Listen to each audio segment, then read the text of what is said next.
ఓం నమో నారాయణాయ. ఓం నమః శివాయ. శ్రీమాత్రే నమః. సాక్షాత్తు శంకర స్వరూపమే దివి నుంచి భువికి వచ్చి అద్వైత మతంలో ఉన్నటువంటి ఆత్మజ్ఞాన తత్వాన్ని ప్రపంచ ప్రజలకు విశదీకరించినటువంటి మహోన్నతమైనటువంటి తత్వం ఆదిశంకరాచార్యుల వారి యొక్క తత్వం. ఈరోజు శంకర జయంతి నాడు ఏ వ్యక్తి అయితే సౌందర్యలహరి లేక కనకధారాస్తవం పఠనం చేస్తారో వారికి జీవన్ముక్తి కలిగి తీరుతుంది అని శాస్త్రసమ్మతమైన విషయం. ఆదిశంకరాచార్యుల వారు అద్వైత మత స్థాపకుడు. ఆ స్వామి చిన్న వయసు నుంచే శివతత్వంలోనూ విష్ణుతత్వంలోనూ అమ్మవారి తత్వంలోనూ ప్రపంచ యాత్ర చేసి అనేక విశిష్టవంతమైనటువంటి భక్తి తత్పరతా లక్షణాలను ప్రజానీకానికి వివరించి ఈ యొక్క జీవితంలో ఉన్నటువంటి సారాన్ని మనం గ్రహించవలసిన అసలు సిసలైన ఆత్మజ్ఞానాన్ని తెలియచేశాడు.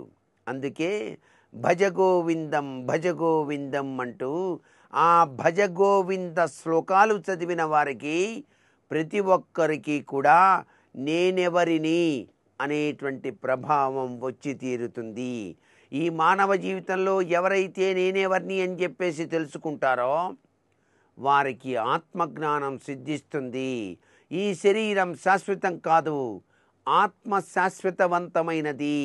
ఈ శరీరాన్ని అంటిపెట్టుకుని ఉన్నటువంటి ఆత్మ యొక్క పరిపూర్ణ వికాసం కోసం మనం ఏం చేస్తే ఈ యొక్క పరిపూర్ణవంతమైనటువంటి తత్వజ్ఞానం అలవడుతుందో మనకు ఆదిశంకరాచార్యుల వారు చక్కగా తెలియచేశారు. కాబట్టి ఆయన నడిచిన మార్గం మానవ జీవితానికి శాంతి తత్వాన్ని ప్రసాదిస్తుందని చెప్పడంలో ఏమాత్రం అతిశయోక్తి లేదు.